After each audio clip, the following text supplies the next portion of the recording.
Sedangkan dari luar negeri, ya, Anda bisa memilih beberapa ahli, bisa menurut Josh Hookman, menurut Paul B. Horton, menurut Robert Camerton, menurut Giddens dan sebagainya. Dari situlah Anda akan menyitir pemahaman tentang kelompok sosial, ya.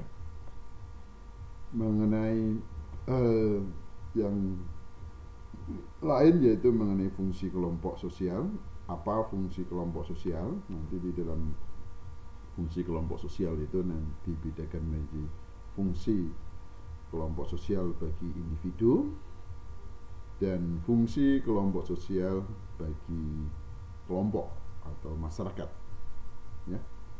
Yang ketiga, pemahaman kelompok sosial dalam pendekatan sosiologi, ya. Baik, kita pahami satu persatu apa yang dimaksud dengan kelompok, ya. Saya kira Anda sudah memahami. Anda bisa mengacu dari salah satu pendapat dari dalam dan dari luar. Intinya nanti Anda bisa mengungkapkan pendapat Anda menurut pemikiran Anda. Misalnya menurut ahli dari dalam negeri, misalnya dari Indro Puspito, dari Suryono Sukanto, dan dari Mayor Polak, itu Anda simpulkan sendiri, sehingga nanti Anda akan menemukan pemahaman apa itu kelompok sosial dengan cara berpikir dan cara bahasa Anda sendiri, ya. Inilah yang nanti Anda belajar mencari intisari dari tiga pendapat tersebut. Bapak tidak menghendaki Anda jangan menghafal kata demi kata.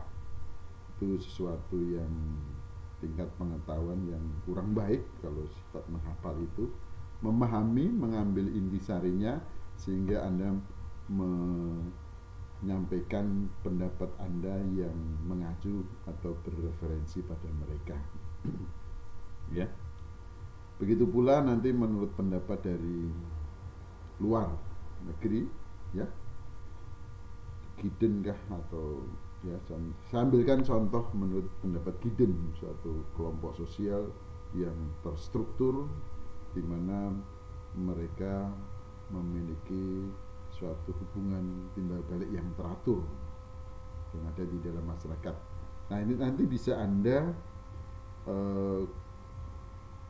komparasikan atau Anda bisa bandingkan, ya, dan gabungkan dengan pendapat yang lain, ya, dari pemahaman tentang kelompok sosial, ya. Misalnya komparasikan dan dibandingkan dengan pendapatnya Robert Camerton dan sebagainya, yang akhirnya nanti Anda berhasil membuat suatu kesimpulan, ya.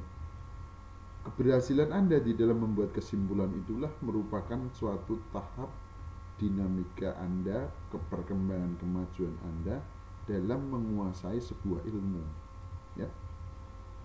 Yang berikutnya adalah apa saja ciri-ciri dari kelompok sosial, ya. Kita ambilkan contoh dari ilustrasi gambar di depan tadi. Adanya sekelompok orang tadi yang bermain olahraga air yang namanya arung jeram, ya. Ya. Apakah mereka termasuk dalam kelompok? Ya.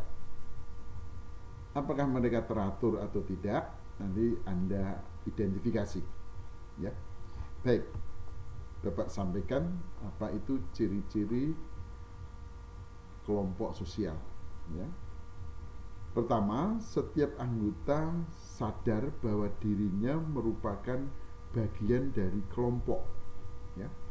Misalnya Anda bagian siswa dari SMA Don Bosco, berarti Anda memiliki rasa kesadaran bahwa Anda merupakan bagian dari siswa SMA Don Bosco. Segala suatu fenomena atau kejadian yang ada di Don Bosco, Anda rasa ingin mengetahui. Ini menandakan bahwa Anda merupakan bagian dari kelompok tersebut. Misalnya ada pengumuman dari wali kelas, pengumuman dari sekolah, dan Anda menelusuri keinginan tahuan tersebut, berarti Anda sudah bisa dikategori merupakan bagian dari kelompok tersebut. Yang kedua yaitu di antara para anggota memiliki hubungan timbal balik yang saling mempengaruhi, yaitu terjadinya interaksi, ya, satu sama lain, ya, di mana seorang individu menyampaikan gagasan kepada individu yang lain, ya, atau individu dengan kelompok, seperti pada gambar ilustrasi tadi, menandakan bahwa adanya hubungan interaksi antara seseorang dengan kelompok yang tadi memperhatikan satu instruksi yang akan diberikan mungkin seorang pelatih, ya, atau mungkin seorang instruktur di dalam arung jeram untuk menjaga keselamatan di dalam bidang olahraga air tersebut. Ya, itu menandakan ada suatu interaksi atau hubungan timbal balik yang saling mempengaruhi, ya. Kemudian yang ketiga adanya faktor pengikat, ya. Faktor pengikat, ya. Faktor pengikatnya apa? Faktor pengikatnya yaitu adanya hobi yang sama dalam olahraga air tersebut, ya. Kesamaan hobi inilah menjadi dasar pengikat mereka berkelompok, berkumpul untuk melakukan suatu kegiatan olahraga, ya. Kemudian mereka berstruktur, ya. Mereka memiliki bentuk yang nyata, ya. Ada keanggotaannya, ya. Ada pelatih atau instrukturnya, ya. Kemudian yang berikutnya berkaidah, memiliki aturan di dalam bidang olahraga tersebut, ya. Dan yang terakhir memiliki pola perilaku, ya. Nah, ini nanti bisa Anda diskusikan dengan teman Anda. Saya ambilkan contoh, ada kegiatan Mapala. Mapala itu apa? Mahasiswa pencinta lingkungan alam, ya. Apakah ini masuk dalam kategori kelompok?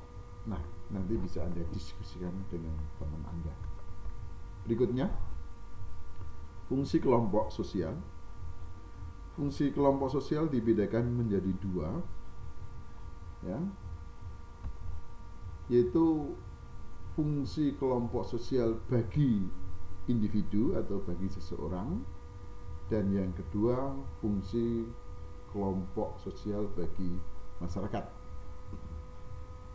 ya. Pertama, bagi individu dulu, di mana kelompok sosial, ya, memiliki fungsi sebagai sarana pendidikan, ya. Sekolah itu sebagai lembaga di mana di dalamnya ada suatu organisasi yang teratur, dan itu masuk di dalam satu kelompok sosial.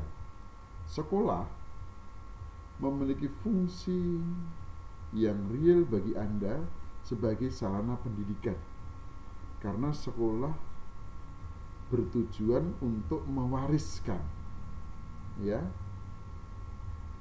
untuk mewariskan ilmu pengetahuan, teknologi, atau skill-skill yang lain yang diajarkan di sekolah itu.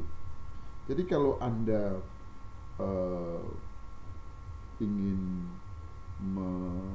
menikmati dan ingin menempuh suatu pendidikan tertentu, jelas tujuannya Anda akan menerima pewarisan dalam bidang ilmu pengetahuan,